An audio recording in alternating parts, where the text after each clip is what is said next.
하나님의 소유권에 대한 문제예요. 그래서 이건 내 것이니까 이 하나님 앞에 드리라 하는 그런 말씀이에요. 그래서 오늘 우리가 이 말씀을 통해서 살펴보고자 하는 것은 우리 사역자들, 하나님의 사람들이 나는 하나님의 소유된 사람인가, 하나님의 소유된 백성인가, 바로 이 부분, 이것을 오늘 함께 살펴보기를 원합니다. 그래서 이 처음 난 것 수컷을 구별해서 하나님 앞에 드리고, 그 다음에는 너와 내 가족은 매년 여호와께서 택하신 곳 내 하나님 여호와 앞에서 먹을지니라. 하나님께 드렸는데 그 하나님께 드린 걸 가지고 너와 내 가족이 그 하나님의 택하신 곳 성전에 가서 드리고, 그리고 그걸 먹으라고 표현을 합니다.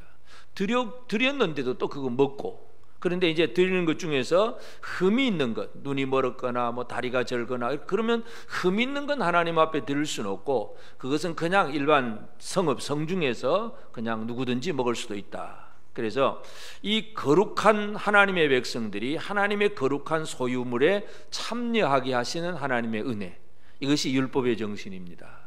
우리가 이 율법의 말씀을 읽어볼 때에 그냥 첫 새끼만 들으면 되는구나 생각하기 쉽지만, 왜 이 말씀을 주셨느냐? 하나님은 모든 것을 다 주관하시고 소유하시는 하나님인데, 그 하나님 앞에서 우리 사람도, 하나님의 백성들도 나도 하나님의 것, 전부 하나님의 것이라는 것을 깨닫게 하면서, 그러면서 또 그 하나님의 소유물을 먹고 마시는, 함께 가족들이 먹을 수 있도록 은혜를 받아 누리는 그런 사람이 되게 해주셨다는 것. 그래서 우리는 하나님의 소유된 사람이고 하나님의 소유물을 먹는 사람이라는 것, 이스라엘에게 강조하는 내용이 이것입니다. 그래서 오늘 우리는 과연 이 시대에 나는 과연 하나님의 은혜로 내가 세워진 사람인가, 그리고 하나님이 주신 은혜를 제대로 받아 누리며 먹을 줄 아는 사람인가. 드려진 사람도 돼야 되고 먹을 줄 아는 사람도 돼야 됩니다. 여러분은 어떻습니까? 여러분은 하나님 앞에 드려진 사람들입니까? 아멘 하시는 분도 있고 안 하시는 분은 뭐예요?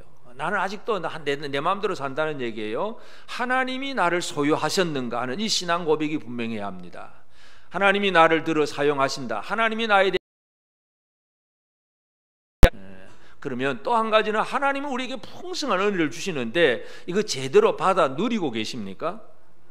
우리는 드릴 줄도 알아야 되고 받을 줄도 알아야 됩니다. 그것이 하나님의 사역자들의 삶입니다. 그래서 오늘 하나님의 소유된 사역자라 하는 이 제목으로 함께 생각을 합니다.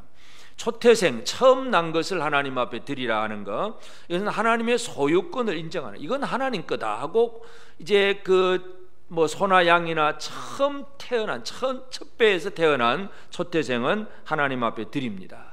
출애굽기 13장 2절에 보면 이스라엘 자손 중에서 사람이나 짐승을 막론하고 태에서 처음 난 모든 것은 다 거룩히 구별하여 내게 돌리라, 이는 내 것이니라. 하나님이 그렇게 말씀하셨어요.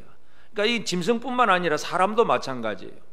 장자도 전부 처음 난 것은 전부 하나님의 것이라. 왜냐하면 그 말씀에서 이어지는 말씀은 이스라엘 백성들이 애굽에 있을 때 마지막 그 애굽 사람들을 10번째 재앙 치셨던 그 재앙이 장자를 죽이는 거잖아요.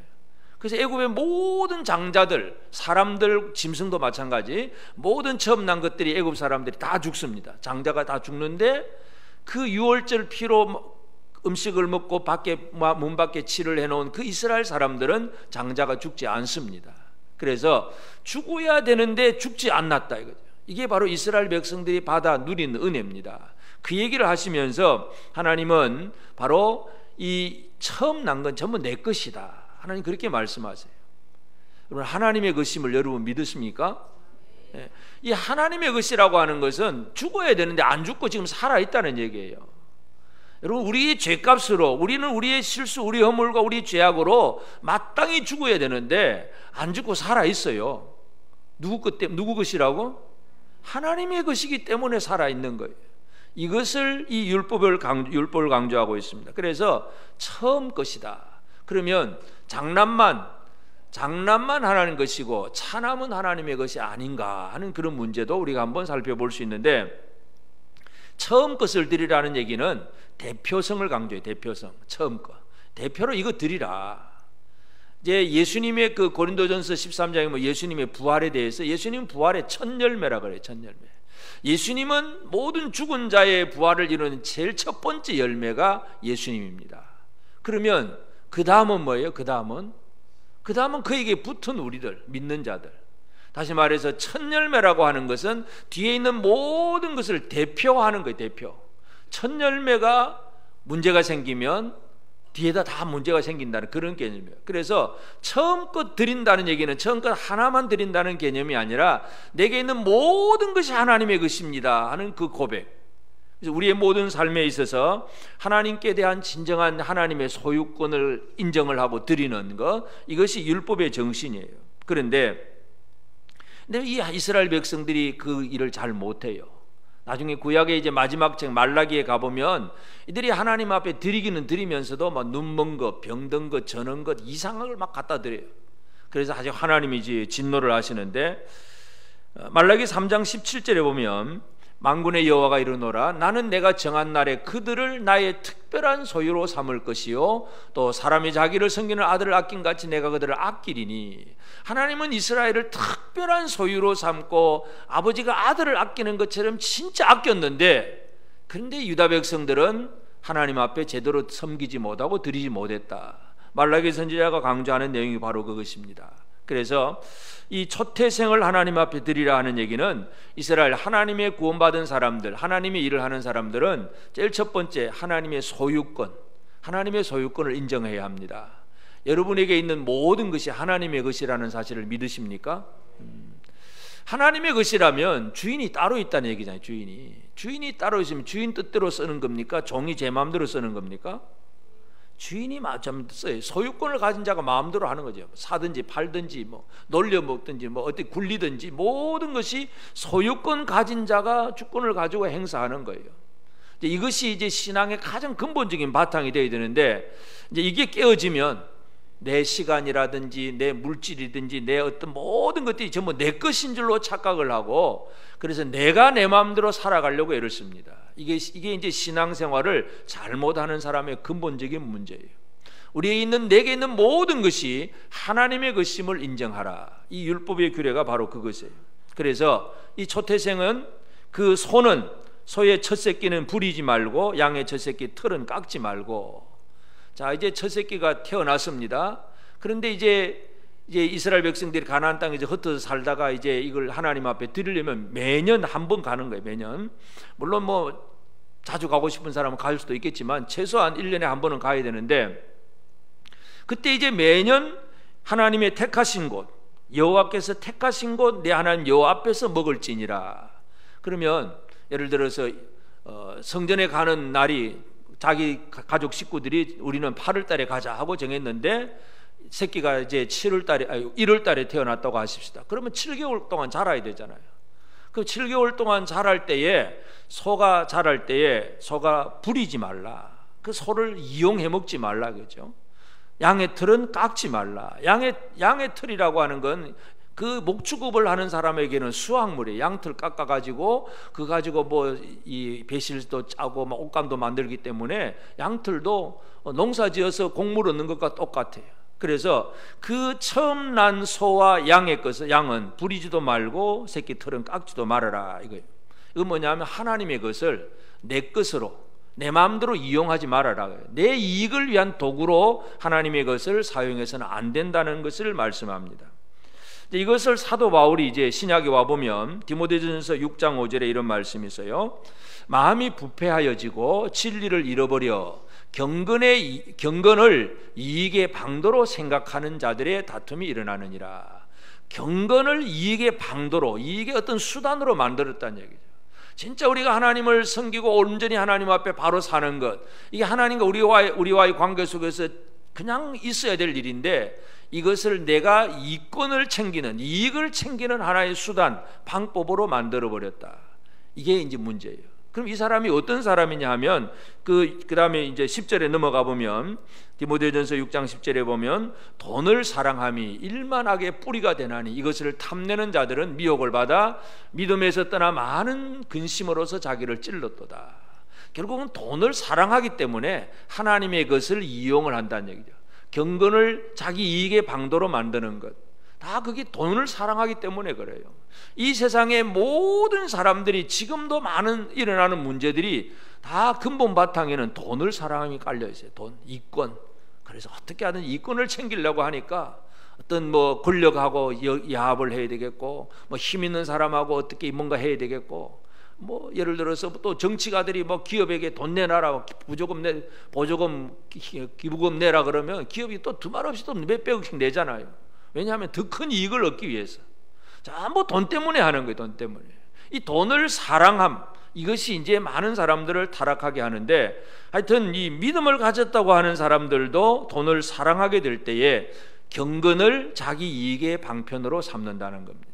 이게 바로 하나님 앞에 드릴 초태생 소를 부리거나 초태생 양의 털을 깎는 행위라는 것, 그것을 설명하고 있습니다. 그러니까 결국은 하나님이 구별해 놓으신 것을 내 이익의 도구로 삼는다는 것은 하나님의 주권에 대한 도전이에요. 이거 하나님의 것인데 이거 내 것하고 지금 하나님의 것을 하나님께 돌리지 않는 사람들의 이야기입니다.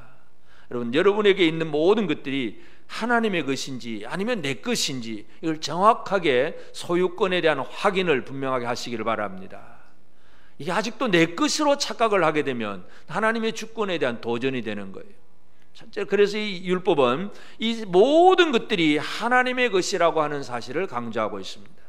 그러면서 이 첫 새끼를 이제 드릴 때에 가족은 매년 여호와의 택하신 곳 내 하나님 여호와 앞에서 먹을지니라. 이 초태생을 하나님 앞에 드리라고 했는데, 이 드린다는 개념이 뭐냐? 하나님 이제 성전에 가서 드리는 거예요. 그런데 실제로 성전에 뭐 소와 양을 가져가서 드리면 그게 다 어디로 없어져 버리냐? 그게 아니라 그 가족들이 함께 너와 내 가족은 매년 여호와께서 택하신 곳 내 여호와 하나님 앞에서 먹을지니라. 먹게 하셨어요. 하나님의 은혜가 뭐냐?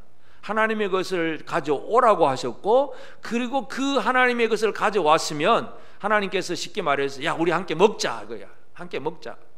이 너와 내 가족, 하나님의 소유가 된 이스라엘 백성들이 하나님의 소유를 드린 후에는 또다시 하나님의 소유를 먹는 사람이 되는 것입니다.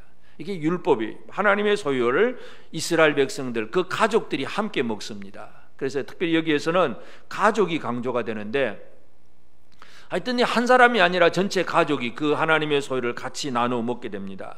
이 식탁, 함께 먹는다는 것, 이 식탁을 우리가 다시 한번 잘 생각해야 되는데, 그 식탁이라고 하는 것은 하나님의 은혜를 누리는 곳이고, 같이 밥 먹는다는 것은 같이 기뻐하고 같이 즐거워하고 같이 뭔가 이 은혜를 나누는 자리가 식탁의 자리, 식사 자리. 여러분, 주일 점심 식사 그냥 밥 한 끼 먹고 그냥 배불리 그냥 먹고 가자 배만 채우는 자리가 되어서는 안 됩니다. 모든 식탁은 거기에 함께 참여한 사람들이 서로 주고받고 뭔가가 은혜가 흘러가고 뭔가 이 많은 것들이 나타나야 되는데, 하나님께서 이스라엘 백성들에게 주신 것이 바로 하나님의 식탁에 그들이 참여하게 하는 거예요. 하나님의 식탁에 참여한다는 개념은, 다윗 왕을 보면 다윗이 이제 요나단과 이제 그 언약한 것이 있기 때문에 왕이 된 다음에 이제 사울의 집 요나단 다 죽은 다음에 다윗이 자기 그 가장 사랑했던 요나단과 서로 맹세한 게 있기 때문에 신하들에게 물어봅니다. 여기 사울의 후손들, 요나단 후손이 누가 없냐 한번 좀 찾아봐라. 그래서 이렇게 무르무르 찾아보니까 무비보셋이라고 하는 요나단의 아들이 있습니다.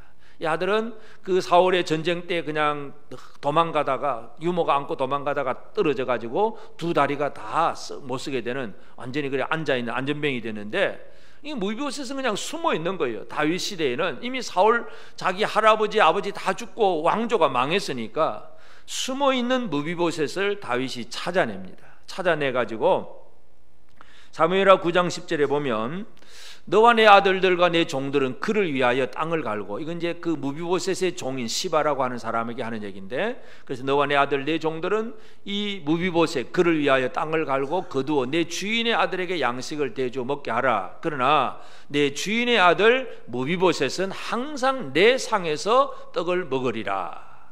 그러니까 무비보셋은 다윗 왕의 식탁에서 왕과 같이 식사를 한다는 얘기예요. 그만큼 왕의 자리에, 식사 자리에 초청을 했다는 얘기는 그만큼 무비보셋을 환대하고 높여주는 그런 의미입니다.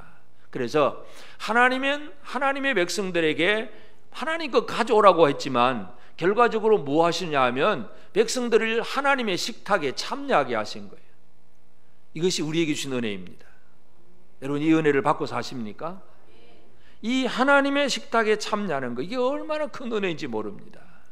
오늘 우리가 10월 마지막 주일은 이제 종교개혁 기념주일인데, 이 하나님 앞에서 사람들이 어떻게 구원받느냐, 중세교회가 많이 타락을 해서 그저 면죄부 팔고 뭐 돈을 가지고 어떻게 뭐 구원받고 천국 가는 줄로 착각하는 그런 타락한 교회 안에서, 그게 아니라 오직 하나님의 은혜로, 오직 믿음으로 말미암아 구원받는다. 이 종교개혁자들의 그 모토가 바로 그거예요. 오직 은혜, 은혜.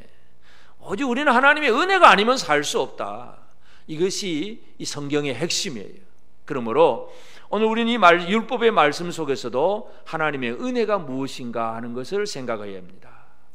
여러분, 이 자리에 앉아 있는 것이 누구 때문이라고요? 하나님의 은혜임을 믿으십니까, 여러분? 나는 내 것이 아니에요. 하나님이 나를 소유하셨어. 그런데 하나님은 또 우리를 그 소유에 참여하고 식탁의 자리의 기쁨으로 이 식탁의 은혜를 누리게 하시는 것, 이것이 바로 하나님의 은총이에요, 은혜예요. 이게 율법의 정신입니다. 그래서 하나님은 이스라엘에게 어떤 은혜를 주셨는가, 우리 다시 한번 짚어볼 필요가 있는데, 하나님은 특별히 이스라엘을 특별한 하나님의 소유로 삼으셨어요. 하나님은 이 세상의 모든 걸 창조하신 분이기 때문에 이 땅의 모든 건 다 하나님의 것입니다. 해와 달과 별들, 우리가 지금 매일 지금 숨쉬고 있는 공기, 전부 누구 거냐? 하나님 것입니다. 하나님께 얼마나 돈을 좀 드리면 마음껏 호흡할 수 있겠습니까? 공기값을 계산을 하겠습니까? 아주 중증 환자들, 스스로 호흡이 안 되는 분들 병원 이제 막 중환자실에 가보면 호흡기를 달고 계십니다. 그 호흡기가 뭐냐 하면 그 통에서 나오는 공기를 이제 그냥 강제로 불어넣어주고 해서, 쉽게 말해서 공기를 사서 지금 호흡을 하는 거예요. 엄청난 비용이 들어가죠. 근데 그 안 달고 그냥 마음껏 호흡하게 하신 하나님, 감사합니까? 안 감사합니까? 하나님은 우리의 모든 걸 소유하신 분으로서 우리에게 모든 걸 주셨어요. 그런데 특별히 이스라엘에 대해서 하나님은 어떤 말씀을 하셨냐면, 출애굽기 6장 7절에 보면 너희를 내 백성으로 삼고 나는 너희의 하나님이 되리니 나는 애굽 사람의 무거운 짐 밑에서 너희를 빼낸 너희 하나님 여호와인 줄 너희가 알지라. 세상의 모든 사람들 다 하나님이 통치하세요. 그럼에도 불구하고 하나님은 특별히 이스라엘을 너희를 내 백성으로 삼았다. 나는 너희 하나님이 될 것이다. 하나님과 이스라엘 백성들과의 그 바른 관계를 말씀을 합니다.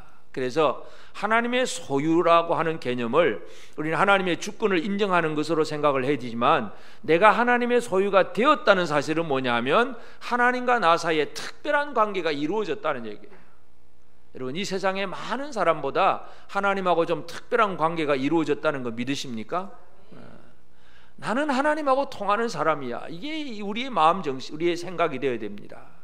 여러분, 세상에는 뭐 뛰어난 사람, 막 훌륭한 사람 많이 있는 것 같지만, 진짜 복받은 사람은 너희는 내 백성이고 나는 너희 하나님이다, 이 말씀을 믿음으로 받는 사람이에요. 그래서 이 세상에 많은 민족들이 있지만 하나님은 이스라엘을 애굽에서 이끌어내시면서 너희는 내 백성이다, 나는 너희 하나님이다, 이 하나님의 너는 내 것이다, 너는 내 것이다, 내 소유물이다. 하나님의 소유물은 아무나 건드릴 수가 없습니다.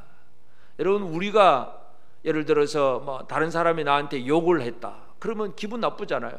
그럼 세상 사람들이 주로 하는 방법이 뭐예요? 명예훼손죄로 막 고발을 하죠. 명예훼손을, 뭐가 내가 손해봤다는 얘기예요? 내 명예가 훼손이 되었다.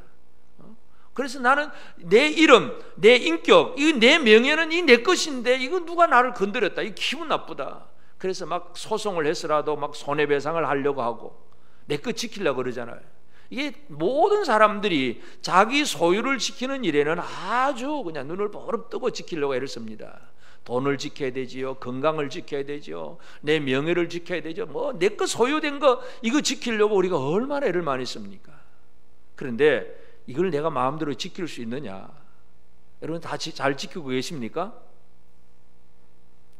잘 지키십니까? 내 걸 아닌 걸 내가 지키려고 애를 쓰니까 그냥 헛일만 하는 거죠.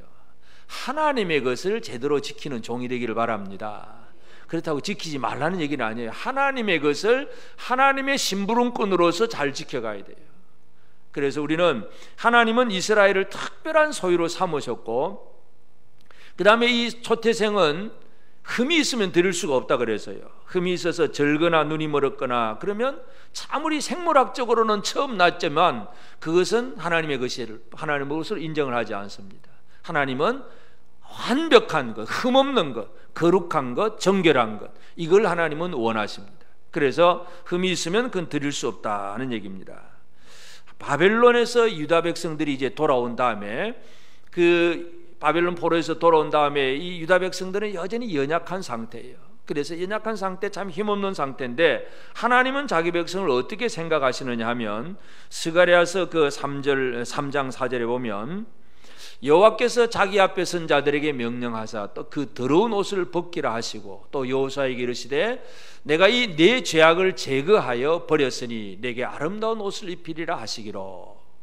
이 말씀 무슨 말씀이냐 하면 여호수아라고 하는 대제사장이에요. 바벨론 포로에서 돌아온 여호수아 대제사장. 그러니까 모세 시종 여호수아하고는 이름은 같지만은 시대가 아주 다릅니다. 한참 후에 여호수아인데 이 대제사장 여호수아가 입고 있는 옷이 아주 더러워요. 누추하고 때묻고 막 더러운 옷을 입고 있습니다. 그래서 사탄이 막 참소를 하면서 이 더러운 것이 어떻게 하나님 앞에 설 수 있냐고 막 이런 식으로 막 참소가 나오는 거예요. 그때에 하나님이 주신 말씀이에요. 그 더러운 옷을 벗겨버리라. 그리고 내 죄악을 제거하여 버리고 아름다운 옷을 입히리라. 하나님은 자기 백성들을 깨끗하게 거룩하게 만들어서라도 하나님은 용납하시고 받으시는 하나님이세요. 우리가 이 세상에 본질적으로 거룩한 사람은 아무도 없습니다. 아담 이후로 이 땅의 모든 사람들은 아무리 예수를 믿어도 내가 원천적으로 거룩하지는 않아요. 이 죄의 본성이 있기 때문에. 그래서 예수 믿어도 여전히 이 죄가 우리 안에서 여전히 좀 자꾸 살아있어. 이 탐심이라든지 하여튼 뭔가 문제가 자꾸 나오는 이유는 여전히 우리가 죄악 가운데 있기 때문에 그렇습니다. 그런데 하나님은 어떻게 하시느냐? 그 더러운 옷은 벗겨버리고 아름다운 옷을 입혀라. 하나님은 그런 은혜를 주신 하나님. 더러우면 깨끗하게 씻으서라도 거룩하게 만들어서 하나님의 식탁에 참여하게 하시는 분이 바로 우리 하나님이십니다. 여러분 누가복음 15장 탕자의 아버지가 탕자가 돌아오니까 어떻게 합니까? 그 식탁 잔치에 참여하게 하잖아요. 근데 어떻게? 깨끗한 옷을 내어다 입히고 다 목욕시키고 깨끗하게 만들어서 식탁에 들어오게 하세요. 이것이 바로 하나님의 은혜라는 것입니다. 그래서 하나님은 이스라엘 백성들을 이제 이 초태생의 제물을 거룩한 것으로 이제 삼으신다는 것은 결국은 하나님이 어떤 소와 양 한 마리 문제가 아니라 자기 백성을 거룩한 백성으로 만들어서 하나님께 드려진 그런 사람으로 하나님이 삼으시는 것. 이게 하나님이 하시는 일이에요. 그래서 하나님이 모든 민족 속에서 이스라엘을 선택을 하시고 그리고 이스라엘이 선택되었는데도 불구하고 보니까 여전히 부정하고 더러워. 그럼 하나님이 깨끗하게 씻어서라도 하나님은 이스라엘을 거룩하게 만들어서라도 하나님이 받아들이시는 것. 이게 하나님의 은혜입니다. 우리가 청결하고 우리가 열심히 해가지고 깨끗하게 씻어서 거룩해지는 게 아니고 하나님의 은혜로 말미암아 거룩함을 입은 자가 된 것입니다. 이게 바로 성경이에요. 그래가지고 하신 일이 이제 이스라엘 가족으로서 식탁에 참여하게 하시는 겁니다. 그래서 이스라엘 가족이 이제 특별히 가족이 강조되는 거예요. 그냥 너가 그냥 뭐라 하고 한 개인에게 주신 말씀이 아니라 너와 내 가족은 매년 여호와께서 택하신 곳 여호와 앞에서 먹을지니라. 이 가족을 참여하게 하셨다는 거예요. 가족이라는 것은 부모도 있고 자식들도 있고 남편도 있고 아내도 있고 하여튼 한 가족 식구들이 함께 모여서 하나님의 것을 가지고 와서 드리고 그걸 가지고 또 먹습니다. 이게 하나님이 한 가족에 주신 은총입니다. 이 가족의 개념을 잘 이해할 필요가 있습니다. 쉽게 말해서 함께 모였는데 이 모임 속에는 어떤 의미가 있느냐? 한 가족 단위로 모인 거예요. 가족 단위에는 아버지의 개념이 강조됩니다. 하나님은 어떤 하나님이냐? 하나님은 우리들의 아버지다. 하나님은 우리들의 아버지다. 여러분 이 말이 지금 팍 와닿아야 되는데 하나님은 우리들의 아버지다. 옆 사람 한번 쳐다보면서 해결합시다. 하나님은 우리들의 아버지다. 그게 뭐예요? 너와 나는 형제다 이고 식구고 그러니까 결국 한 아버지 한 아버지의 은혜를 같이 받아 누리는 우리는 한 식구, 한 형제다. 그 개념을 강조해 줍니다. 그러면서 가족의 식탁에 참여하는 거예요. 탕자의 아버지는 결국은 그 잔치 자리, 작은 아들이 돌아왔으니까 이제 잔치 식탁을 만들었잖아요. 근데 누구 안 들어오려고 그럽니까? 누가? 큰아들. 탕자 형은 안 들어간다 그럽니다. 야, 아무리 맛있는 거 해놔도 안 들어오고 싶으면 어쩔 수가 없는 거예요. 결국 그 마음속에 이 누군가를 향한 원망과 불평, 미움, 이게 있으니까 못 들어오겠다는 얘기잖아요. 어떻게 내가 그놈하고 같이 앉아 밥 먹겠냐? 집안 재산 가서 다 팔아먹은 그놈하고 내가 어떻게 같이 밥 먹겠냐? 못 보겠다, 안 하겠다, 그죠? 식사 못 하겠다. 여러분 옆 사람이 어떤 분들입니까? 식사 같이 못 할 사람들입니까? 식사 못 할 사람이라 그러면 아이고 뭐 그냥 안 보면 그만이지. 이 탕자의 형은 관계가 깨어져 버린 그런 상태. 근데 아버지는 그 식탁에 어떻게 하든지 들어오도록 또 큰아들까지도 설득해가지고 그래도 들어와야 된다. 이게 아버지 마음이에요. 아버지는 이 식탁에 자녀들이 다 함께 하기를 원하셨어요.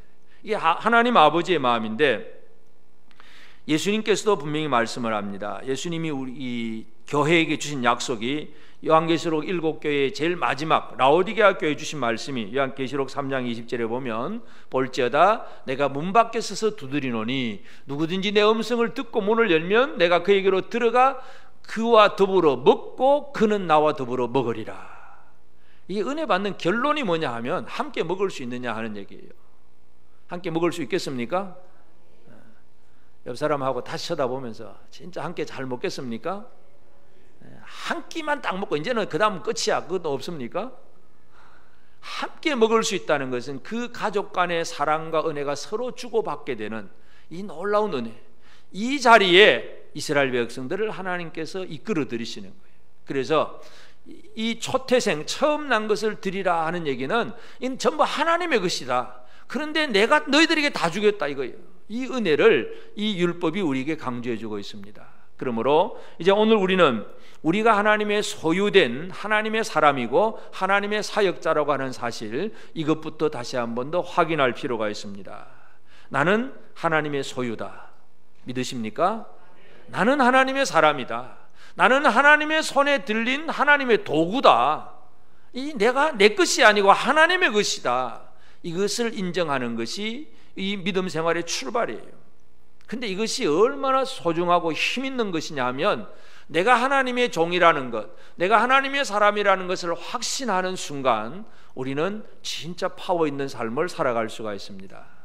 갈멜산 꼭대기에서 엘리야가 바알과 아세라 그 선지자 850명과 대결을 하잖아. 야, 누가 참신인지 한번 내기해보자. 그래서 제물 다 차려놓고 그냥 기도해서 하늘에서 불이 떨어지게 하는 신이 진짜 살아있는 신 아니냐. 그러면서 850명 보고 너희 먼저 해보라 그러죠. 바알과 아세라 선지자가 하루 종일 부르짖고 막 옷을 찢어가면서 피를 흘려가면서 기도해도 하늘에서 불은 하나도 내릴 엄두가 나지도 않습니다. 그런데 그날 저녁에 엘리야가 이제 제물을 차려놓고 하나님 앞에 간단하게 기도합니다. 열왕기상 18장 36절에 보면, 저녁 소재 드릴 때에 이르되 선지자 엘리야가 나가서 말하되 아브라함과 이삭과 이스라엘의 하나님 여호와여, 주께서 이스라엘 중에서 하나님이신 것과 내가 주의 종인 것과 내가 주의 말씀대로 이 모든 일을 행하는 것을 오늘 알게 하옵소서. 그러니까 이 엘리야가 기도하는 거, 내가 주의 종 아닙니까? 하나님은 아브라함과 이삭, 야곱의 그 믿음의 조상들, 우리 조상들의 하나님이신데 내가 그 하나님의 종 아닙니까? 그래서 내가 하나님 말씀대로 지금 이거 하고 있지 않습니까? 그러니까 불 내려주세요. 마른 하늘에 불이 내리는 거예요. 얼마나 힘 있는 기도냐 하면, 내가 하나님의 종 아닙니까? 이 하나님과의 관계 속에서 나오는 기도, 이것이 힘 있는 기도입니다. 우리가 얼마나 철야하고 며칠을 금식했냐, 그 어떤 이 외형적인 그 규모가 아니라 진짜 하나님과의 깊은 관계 속에서 나오는 기도인가, 이거 우리가 잘 생각을 하셔야 됩니다. 나는 하나님의 소유다. 믿으십니까? 하나님은 나를 소유하셨다. 나는 하나님의 종이다. 이게 확실히 이루어져야 돼요. 그래야 제대로 하나님의 일들을 감당해 나갈 수가 있습니다. 그러면서 이제 우리는 하나님께서 우리를 소유하신 분이기 때문에 내가 하나님의 소유된 자로서 살아가는 것은 제일 중요한 것이 뭐냐 하면 거룩함, 정결함입니다. 하나님은 흠 있거나 부정한 것을 받으시질 않습니다. 아무리 처음 난 것이라 하더라도 처음 나도 흠 있으면 안 받습니다. 하나님의 소유는 거룩함과 정결함입니다. 여러분 거룩하십니까? 정결하십니까? 하나님이 소유하시는 거룩한 백성, 거룩한 하나님의 사람 되셨다고 믿으십니까? 이 하나님이 우리를 어떻게 거룩하고 정결해가느냐. 로마서 12장 1절에 보면 그러므로 형제들아 내가 하나님의 모든 자비하심으로 너희를 권하노니 너희 몸을 하나님이 기뻐하시는 거룩한 산제물로 드리라. 이는 너희가 드릴 영적 예배니라. 하나님은 거룩한 산제물을 받으시기를 원했어요. 근데 우리 몸이 거룩해져야 돼요. 근데 이 문자적으로 보면 이 몸의 거룩함을 문자적으로 하려면 유대인처럼 하면 됩니다.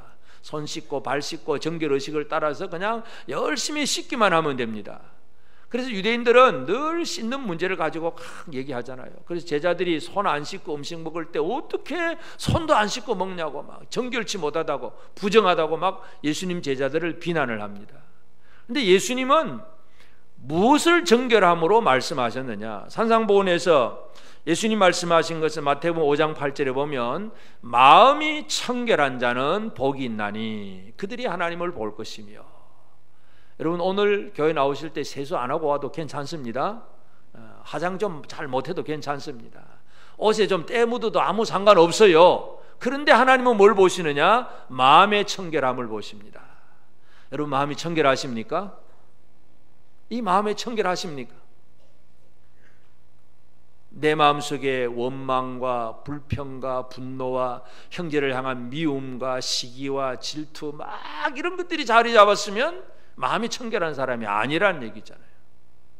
그럼 마음이 청결하십니까? 하나님은 거룩하신 하나님, 거룩한 재물을 소유하십니다. 그럼 우리가 살아가야 될 삶의 특징이 바로 거룩함이어야 되는데 이 거룩함이 뭐냐? 유대인들은 그냥 손과 발만 물로 잘 씻으면 될 줄로 착각을 하는데 예수님 하신 말씀은 마음의 청결함을 요구하고 있습니다. 마음이 청결하십니까? 이 마음을 어떻게 깨끗하게 샤워를 하고 올까요? 우리 몸은 그냥 목욕탕 한번 갔다 오면 되긴 하는데 마음은 어떻게 하면 될까요? 무엇으로 우리 마음이 깨끗해지겠습니까? 요한복음 15장에 보면 너희는 내가 일러준 말로 너희가 깨끗해졌느니라. 주님의 말씀, 늘 말씀을 듣고 말씀 안에서 내 자신을 살필 때에 내 마음에 품었던 누군가를 향한 미워하는 마음이 있었는데 사랑하라 하는 말씀 듣고 보니까 이거 미워하면 안 되는구나. 그래 미움을 버렸어요. 그러면 그 사람은 그만큼 깨끗해진 거예요. 그냥 게으르게 그냥 놀고 싶고 그냥 아무것도 안 하고 싶어. 근데 말씀을 보니까 죽도록 충성하라. 아이고 내가 이러면 안 되겠구나. 충성해야지. 그러면 게으름을 씻어내면 그것이 벌써 깨끗해지는 거예요. 마음이 깨끗해요. 말씀 안에서 우리 안에 모든 잘못된 것들을 씻어내는 작업이 필요합니다. 말씀으로 샤워 좀 하시기 바랍니다. 이 말씀의 샤워를 잘 매일매일 해야 됩니다. 매일매일 날마다 말씀으로 샤워하고. 그래서 내 안에 있는 잘못된 생각들을 자꾸 내어버리는, 하나하나씩 자꾸 씻어버리는 것이 청결함이고, 이것이 하나님과 함께하는 거룩한 하나님의 사람이 되는 것입니다. 하나님의 소유된 자는 이 거룩함과 청결함이 중요합니다. 그리고 그렇게 될 때의 결론이 뭐냐? 우리는 하나님의 식탁에서 하나님과 함께 식사 자리에서 주고받고 은혜를 같이 누리는 그런 사람이 됩니다. 오늘 우리가 하나님의 식탁에 참여하면, 여러분 가정에도 마찬가지잖아요. 일반적으로 또 특별한 경우도 있긴 하겠지만 일반적으로 주부가 막 이 음식을 다 만듭니다. 그러면 자녀들이나 나머지 식구들은 어떻게 합니까?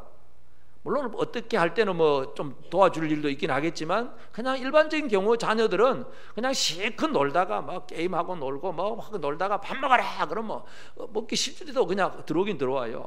그래도 참여하는 마음만 가지고 오잖아요. 참여하는 마음. 밥을 어떻게 했는지, 요리가 어떻게 만들어졌는지 자녀들은 그거 모릅니다. 그냥 참여하는 마음, 부모는 그것만 가지고 있어도 좋잖아요. 안 먹으려고 도망가면 오히려 부모의 마음이 더 상하잖아요. 하나님은 식탁을 만들어 놓고 백성들에게 다 참여하게 합니다. 백성들이 뭘 가지고 오는 건 백성들의 것을 가지고 드린 게 아니고 하나님의 것, 하나님 앞에 드린 것일 뿐이고, 그리고 백성들에게 요구하시는 것은 그냥 참여하는 마음이에요. 이게 오늘 우리에게 분명한가를 살펴봐야 됩니다. 마르다와 마리아의 그 두 자매가 예수님을 대접하는 방법을 보면 누가복음 10장 42절에 몇 가지만 하든지 혹은 한 가지만이라도 족하니라. 마리아는 이 좋은 편을 택하였으니 빼앗기지 아니하리라 하시니라. 자, 예수님이 마르다의 집에 왔을 때 마르다는 부엌에서 많은 식사를 준비를 하고 막 하여튼 예수를 위해서 식탁을 잘 차리려고 준비를 많이 합니다. 근데 너무 일이 많은데 가만 보니까 동생은 옆에서 안 도와주고 예수님하고 저 방 안에 앉아서 예수님 말씀만 듣고 앉았어요. 그래서 마르다가 뭐를 얘기합니까? 예수님, 저 동생 좀 부엌에 좀 바쁜데 좀 보내주세요. 그때 예수님이 하신 말씀, 야, 몇 가지만 하든지 혹 한 가지만 해도 괜찮다. 그 식탁 그렇게 화려하게 안 해도 괜찮다. 마리아는 이 좋은 편, 주님이 차려놓은 말씀의 식탁에 참여한 이 좋은 편을 택했으니까 이 마리아는 빼앗기지 않을 것이다. 식탁이 두 가지예요. 사람이 주를 위해서 마련하는 식탁, 마르다의 식탁이 있습니다. 그게 뭐 없어도 상관이 없고 또 좀 뭐 한 가지만 해도 괜찮고 그래도 괜찮다는 얘기예요. 그러나 더 좋은 것은 뭐예요? 주님이 차려놓은 말씀의 식탁에 받아 먹으려고 입 벌리고 있는 그것을 하나님은 더 원하시는 거예요. 마치 제비새끼가 그 어미가 막 먹이를 이제 모이를 물고 오면 그거 받아 먹으려고 입을 쫙쫙 벌리고 있듯이 하나님의 은혜를 사모하고 말씀을 먹으려고 애를 쓰는 이 열린 마음들, 이걸 하나님 아버지가 원하셔요. 이거 하나님이 주신 은혜잖아요. 은혜 받는 성도들이 되기를 바랍니다. 이 말씀을 사모하는 것, 하나님은 우리에게 잔치 식탁 이걸 잘 마련해 놓고 하나님의 백성들이 그 식탁에서 은혜를 누리고 살기를 원하셨는데, 여전히 우리가 하는 것은 마르다처럼 좀 적당히 내가 주를 위해서 이 정도 했으니까 됐다. 여러분, 내가 내 힘으로 주를 위해서 뭔가 한 것처럼 착각하는 그런 어리석은 자가 되어서는 안 됩니다. 우리는 내 힘으로 주를 섬기는 사람이 아니라 주님이 주신 은혜 속에 그냥 감사함으로 기쁨으로 들어가는 사람이에요. 예수님이 라오디게아 교회를 향해서 뭘 요구하셨습니까?